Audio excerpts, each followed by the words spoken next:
Bonjour. Donc, dans le cadre de l'art de vivre, donc cette partie philosophique de la chaîne Connexion Spirituelle, je pense vous conter quelques histoires qui sont évidemment très utiles pour l'éveil, pour les prises de conscience, pour le progrès spirituel.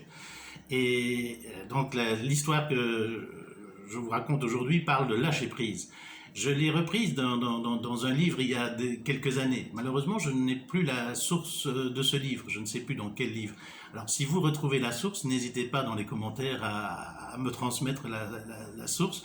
Ainsi sera respecté l'auteur qui a émis et qui a donc raconté cette histoire en premier. Voilà. Donc, mais c'est plutôt une transmission. L'histoire vous parlera d'elle-même. Alors, j'ai commencé ça par le texte Bon voyage. C'est un voyage à travers votre vie que je vous propose de faire. Tout ce temps, cet espace que nous occupons de notre naissance à notre mort est un voyage. Notre corps, notre esprit sont en mouvement perpétuel. Tout est mouvement, rien n'est permanent, tout est énergie. Le bonheur se vit dans l'état d'esprit que nous créons à l'intérieur de notre conscience. Nous choisissons nos croyances comme nous choisissons nos bagages. Et à propos de bagages, je ne résiste donc pas à vous raconter cette histoire, belle leçon de lâcher prise. Il avait l'impression de marcher depuis très longtemps, mais ses mains étaient plus fatiguées encore que ses pieds. Elle paraissait faire corps avec son lourd bagage. Ce n'est pas mieux, songea-t-il en transférant un peu de poids de sa main à l'autre. Il aurait aimé poser toutes ses valises par terre, mais il n'en avait pas le temps. Ça lui était difficile de croire qu'à peine quelques heures auparavant, il avait fait la rencontre d'un homme fort aimable qui vendait des sacs de voyage au bord de la route. Le marchand lui avait promis que l'acquisition d'une de ses valises allégerait sa charge. Mais tandis qu'il allait péniblement son chemin, il songeait à des tas d'autres mots pour décrire l'effet de cet achat. Le verbe alléger n'en faisait pas partie. Du reste, ce n'était pas la première valise qu'il achetait ainsi au bord de la route, bien au contraire. En baissant les yeux sur ses bras et ses mains engourdies de fatigue, il lui revint qu'avec chaque sac, on lui avait vendu une garantie. Une valise était pleine de projets d'avenir. Un sac renfermait les clés du succès. Un autre recelait une trousse de réparation du passé. Enfin, le plus grand sac de tous avait pour tâche de garder l'ensemble de son bagage en lieu sûr.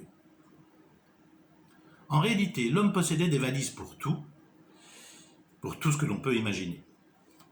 Il était si absorbé dans le décompte de ses bagages et l'appréciation de leur contenu qu'il ne vit pas l'étranger tranquillement assis à l'ombre d'un arbre en bordure de la route.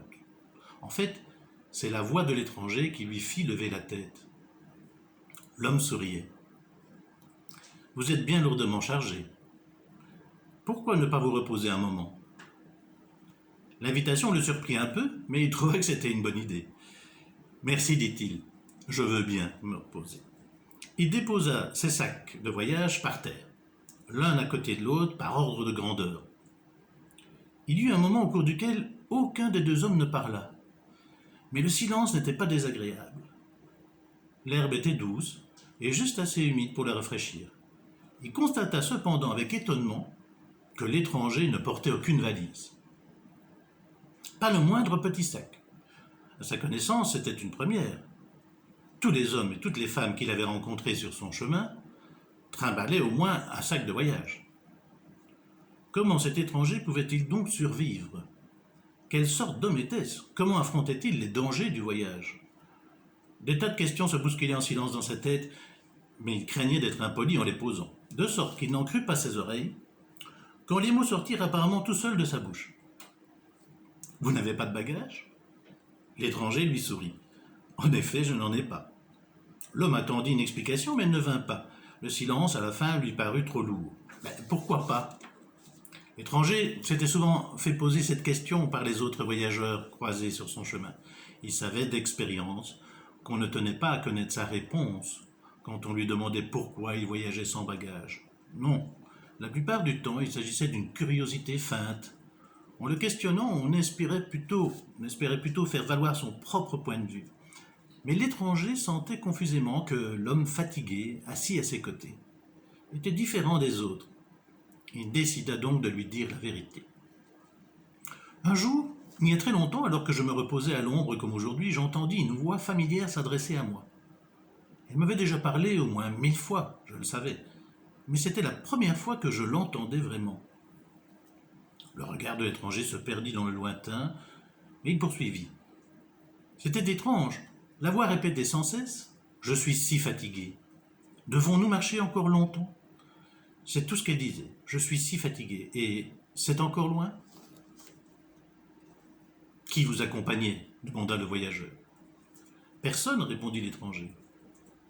Il se tourna vers lui en lui adressant un sourire entendu. « J'étais seul. J'ignore pourquoi je m'en suis aperçu à ce moment précis, mais c'est alors que c'est arrivé.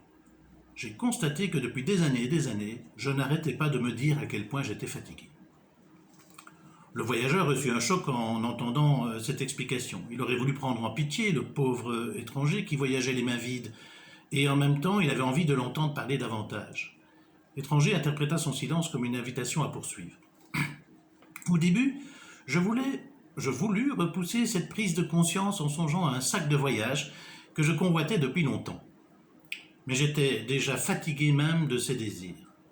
Ne sachant pas trop quoi faire, je demeurai assis. J'ignore combien de temps je restais là, et puis ça m'est venu.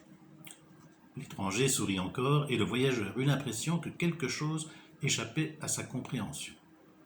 Si c'était le cas, l'étranger ne se tut pas assez longtemps pour s'en enquérir. Ce n'était pas tant que je n'avais pas envie d'aller quelque part. Non. Plutôt, je me rendais compte que pendant toutes ces années passées sur les grands chemins, je ne savais pas où j'allais. Mais est-ce ce jour-là que je m'en aperçus, car au cours de mes longues errances, j'en étais venu à croire que le repos était mon véritable but. Mais pourquoi cherchiez-vous le repos? Enfin, qu'est-ce qui vous fatiguait? Voilà ce qui est étrange, répondit l'étranger, en riant sous cape comme s'il venait d'entendre une bonne plaisanterie. Je voulais me reposer de tous ces bagages que je transportais, tous ces sacs qui devaient me rendre mon voyage agréable. Ils rirent tous deux de bon cœur, comme deux vieux bons copains qu'amuse la même plaisanterie. Leur complicité nouvelle n'avait pas décru quand le voyageur demanda à l'étranger. « Et où sont-ils maintenant ?»« Tout est là, dit l'étranger qui riait toujours. Ne le voyez-vous pas ? Si je ne savais pas où j'allais, comment aurais-je pu savoir quel bagage m'était indispensable ?» Ses yeux attendaient une réponse. « En effet, dit le voyageur sans réfléchir. Or, à quoi bon m'encombrer de tous ces sacs ? Comme je n'arrivais pas à trouver la réponse valable, j'abandonnai tout mon bagage là où je m'étais assis. Et qu'arriva-t-il ensuite ? Où êtes-vous allé ? Votre vie a-t-elle changé ? Le regard de l'étranger mit fin à son flot de questions. Avec le temps, j'ai fini par comprendre que ma vie n'avait pas changé. Ce qui avait changé, c'était le regard que je portais sur elle. Débarrassé du poids de mes sacs, il me parut agréable d'y être et non plus pénible de la traverser. Le voyageur décelait la vérité cachée dans ses paroles et il voulut en savoir davantage. Agréable d'y être. Oui. L'étranger se leva et épousseta les feuilles qui adhéraient à son pantalon. J'ai découvert d'une part que j'étais toujours là où je voulais être si je cessais de regretter de ne pas être là où je croyais devoir me trouver. Il regarda franchement le voyageur. En vérité, on n'est pas obligé de devenir la personne que l'on croit devoir être. Donc, on n'est pas obligé de transporter tout ce qui, d'après nous, contribuera à faire de nous cette personne. Sur ce, l'étranger ajouta « Au revoir » et il s'éloigna. Le voyageur bondit sur ses pieds. « Où allez-vous » L'étranger ne répondit pas, mais c'était sans impolitesse. Le voyageur baissa les yeux sur les lourdes valises alignées au bord de la route, sur ces valises, puis les releva sur l'étranger, au pas léger, qui s'éloignait sur le chemin. Une seconde plus tard, sa décision était prise. « Attendez-moi !» Voilà pour cette histoire. Songez à tout le bagage que vous vous croyez obligé de transporter pour que votre vie corresponde à vos attentes. Pesez tous les faits que vous avez acquis. Imaginez ensuite comme il serait bon de laisser derrière vous tous ces sacs. Voilà. Merci beaucoup.